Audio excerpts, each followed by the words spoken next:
Olá pessoal, tudo bem com vocês? Espero que estejam todos bem. Vamos começar então mais uma aulinha de física hidrostática, aula 7. Bora lá então. Pessoal, antes de estudar hidrostática, vamos ver o que significa a palavra hidrostática. Nós sabemos do cotidiano que o termo hidro está ligado com a água, com líquidos, por exemplo. E o termo estático está ligado com alguma coisa que está em repouso. E na física é bem isso. A hidrostática, ela estuda fluidos em repouso. Outra coisa também que nós sabemos lá da física 1 e da física 2 é que se alguma coisa está em repouso, significa que não há ação de forças resultantes agindo naquele corpo. E a mesma coisa acontece aqui nos fluidos. Eles vão estar em repouso, e isso significa que não há ação de forças resultantes agindo naquele fluido.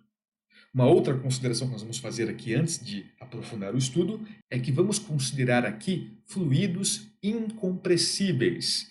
Professor, o que significa um fluido incompressível?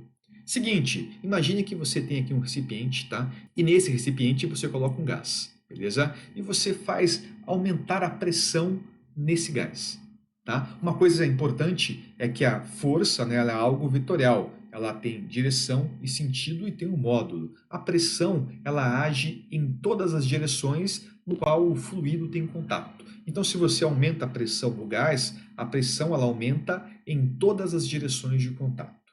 Seguinte, você aumenta a pressão tanto que você comprime esse gás. Tá? O que vai acontecer com as moléculas do gás quando você comprime um gás? As moléculas elas vão se aproximar. Se eu tenho um aproximar das moléculas, eu tenho também um aumento da massa específica da densidade do material. Então, fluidos compressíveis, eles podem alterar a densidade deles, por exemplo, devido à pressão.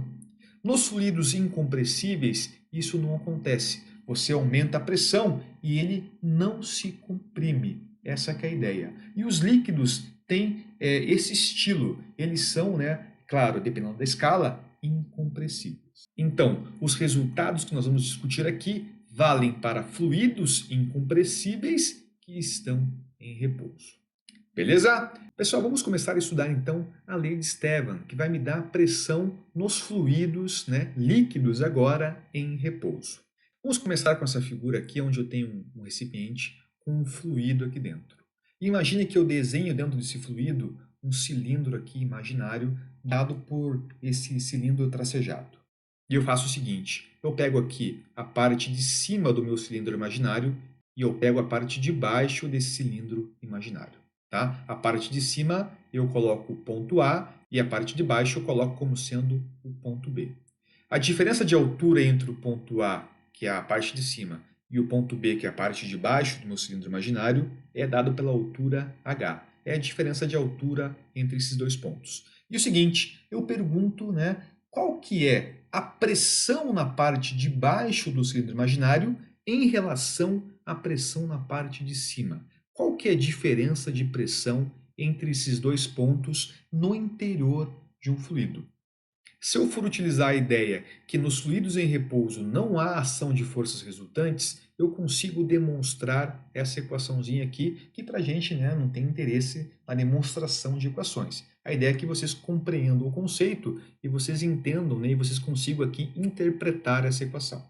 Então olha aqui, eu tenho uma equaçãozinha que vai me dar a pressão aqui no ponto B, que é a pressão na parte de baixo do cilindro imaginário. Então olha aqui, a pressão no ponto B depende do quê? Ela é a pressão no ponto A, que é a pressão na parte de cima do cilindro, mais um termo aqui, que é o termo ρgh. Primeira coisa, quem que é o ρ? O ρ vai ser a densidade, a massa específica do fluido que está aqui dentro. Quem que é o g? O g é a aceleração da gravidade. E quem que é o h? O h vai ser a altura, a diferença de altura na realidade entre a parte de cima do meu cilindro imaginário e a parte de baixo do meu cilindro imaginário. Tá? Professor, o que isso significa na prática? Significa o seguinte, que quanto mais eu afundo, eu aumento a profundidade em um fluido, mais eu aumento a pressão. Por quê? Porque a pressão do ponto B, que é o ponto de baixo, depende de quem? De uma certa altura. Quanto mais eu afundo, mais a altura aumenta e mais a pressão aumenta. Uma outra coisa, a pressão no interior do fluido depende também do tipo de fluido em que você mergulhou, por exemplo, porque depende da densidade daquele fluido. Se eu mudar, de fluido aqui, eu altero a densidade, consequentemente eu altero a pressão. E uma outra coisa, depende também da pressão do ponto A. Depende, por exemplo, da pressão atmosférica, que vai estar empurrando a parte de cima aqui, por exemplo, do fluido e, consequentemente, alterando aqui a pressão no ponto A. Mas, em resumo, a pressão no interior do fluido depende da pressão aqui da parte de cima do fluido e depende aqui dessa variável que considera tanto o tipo de fluido, a partir da densidade, e da altura em que você mergulha no fluido. Olha que interessante, vocês podem observar que nessa equação não tem nada relacionado em relação à forma do recipiente. Pode ser aqui um recipiente cilíndrico, poderia ser aqui um recipiente com o formato de cubo, mas na expressão eu não tenho a forma do recipiente. E realmente a pressão em o interior do fluido só depende, da altura e da densidade do fluido que você está considerando. Tá? Uma outra coisa, professor, se eu estiver no ponto B, bem aqui no centro do cilindro, e eu calcular a pressão por essa fórmula, vai me dar um valor. Mas se eu pegar, no mesmo ponto B aqui, só que eu for um pouquinho para a direita, sem alterar a altura, eu vim aqui para o cantinho, por exemplo, sem alterar a altura, professor, eu vou alterar a pressão? Não. Se eu não alterar a altura, eu não altero a pressão no interior de um fluido. Beleza? Então, se eu tiver aqui numa superfície e eu ficar andando na superfície sem alterar a altura, eu também não altero a pressão, porque a pressão depende de quem? Da pressão lá em cima, que é a pressão do ponto A, e depende do tipo do fluido e também da altura em que você está mergulhado. Uma outra coisa é que eu posso também calcular qual que é a diferença de pressão aqui. Professor, o que seria a diferença de pressão? Nós sabemos da matemática, e da própria física que a diferença significa a subtração, eu subtrair. Eu pego aqui, por exemplo, o PA, passo para o outro lado, ele fica negativo, vai ficar o quê? PB menos PA. E eu sei lá da matemática, da física 1, por exemplo, que quando eu tenho uma variável menos a outra, PB menos PA, eu tenho um delta pressão.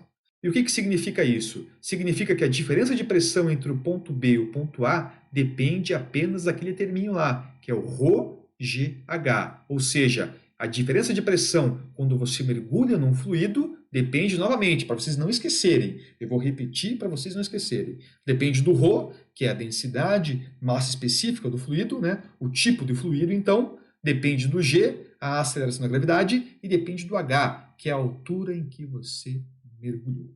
Beleza? Bora lá então! Pessoal, vamos fazer o seguinte agora. Vamos pegar aqui o cilindrinho imaginário e vamos fazer o seguinte. Vamos esticar ele. Vamos pegar a parte de cima e fazer a parte de cima ter contato ali com a interface líquido-atmosfera. Tá? A parte de cima vai fazer contato com a atmosfera. E a parte de baixo, ela vai encostar, fazer contato com a base do recipiente. E o seguinte, eu vou perguntar, qual será que vai ser a pressão na base do recipiente? Beleza? Seguinte, para responder essa pergunta, eu vou ter que aplicar a formulinha da lei de Esteban. Só que agora eu vou considerar o meu cilindro esticado.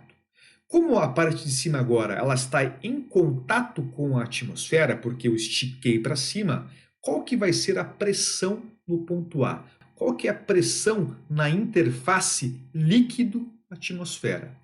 Como nós vimos na aula passada, tudo que está em contato com a atmosfera está sujeita à pressão atmosférica. Como agora a parte de cima do meu cilindro imaginário está em contato com a atmosfera, a pressão do ponto A vai ser a pressão atmosférica, porque é a pressão que a atmosfera faz na superfície do meu líquido. Então, a pressão no ponto A vai ser agora a pressão atmosférica. Professor, e como que fica agora o meu outro termo, ρGH? Como agora o meu ponto B coincide com a base do cilindro, qual que vai ser a diferença de altura entre o ponto A e o ponto B? Vai ser a altura de líquido no interior do meu recipiente, porque o ponto A vai estar lá em cima e o ponto B vai estar lá embaixo. Então, a pressão do ponto B vai ser a pressão atmosférica, que é a pressão do ponto A, que agora está em contato com a atmosfera, mais, novamente o termo lá, ρ, que é então a densidade massa específica do fluido, G, que é a aceleração da gravidade, e H, que agora vai ser a altura de líquido dentro de um recipiente. Beleza? Então agora isso aqui vai ser a pressão dentro de um fluido em relação à superfície do fluido. Beleza? E agora depende da pressão atmosférica. E uma coisa interessante, o nome dessa pressão aqui é pressão estática. Vai ser a soma da pressão atmosférica mais a pressão devido aqui ao fluido, porque eu tenho dois termos, né? A pressão atmosférica mais uma pressão aqui que depende do fluido. E novamente nós vemos o quê? Nós vemos que do que depende essa pressão? Primeiro, depende da pressão atmosférica e depende de que tipo de fluido que eu tenho, porque depende da densidade do fluido e depende também da altura de líquido que eu tenho. Quanto mais líquido eu tenho, maior vai ser a minha altura e maior vai ser a minha pressão. Tá? Se eu sou um mergulhador, por exemplo, e eu mergulho no ar, quanto mais fundo eu mergulho, né, no mar, maior vai ser a pressão, porque maior vai ser a altura de líquido que está acima de mim. Essa que é a ideia. E uma outra coisa interessante, eu posso observar que a pressão aqui, ela não depende da forma do recipiente, tá? Pode ser um recipiente cilíndrico, cônico,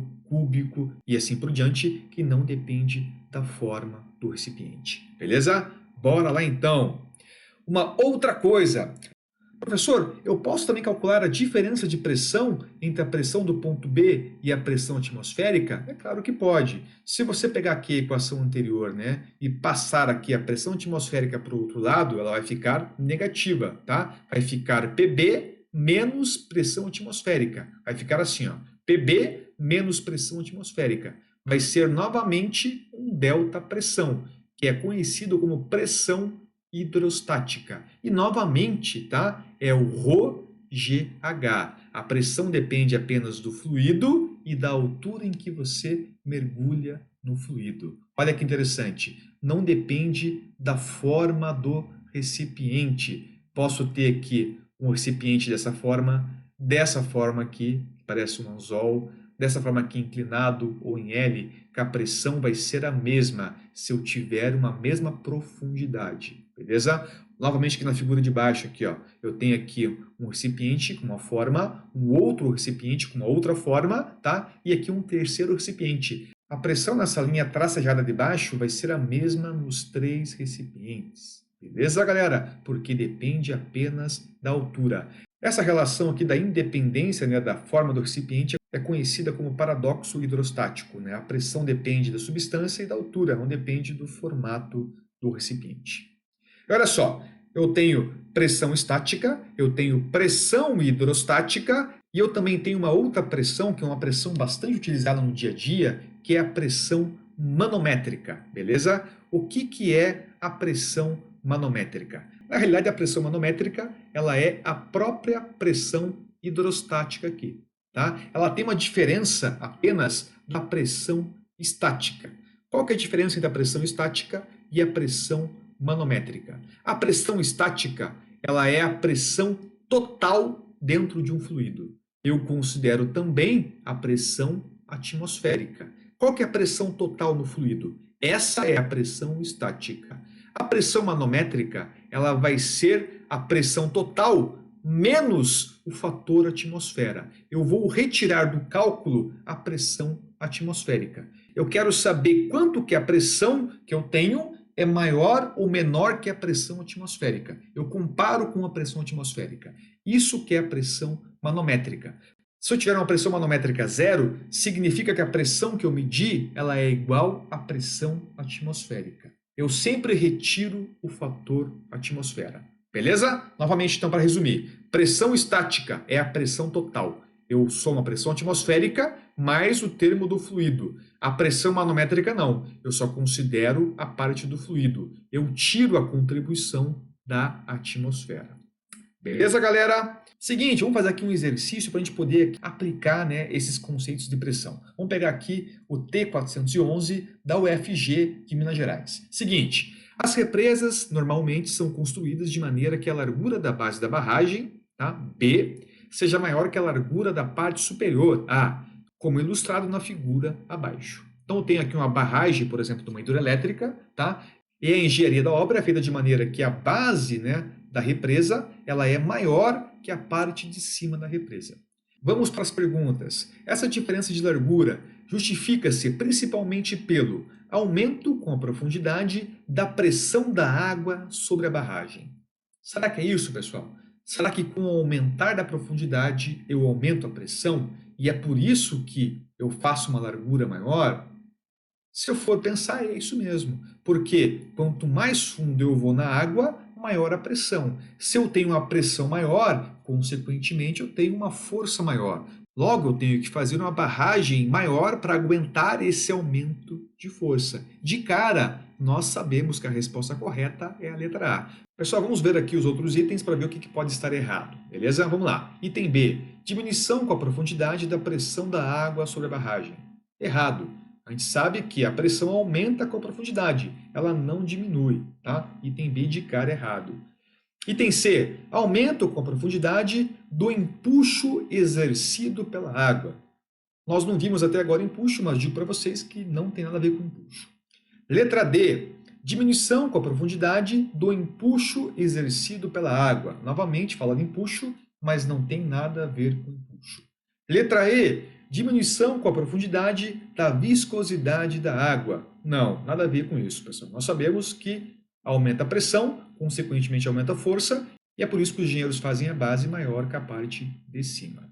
Beleza, galera? Ficamos por aqui hoje. Espero que tenham entendido. Qualquer dúvida, me procure no atendimento síncrono. Até mais, galera!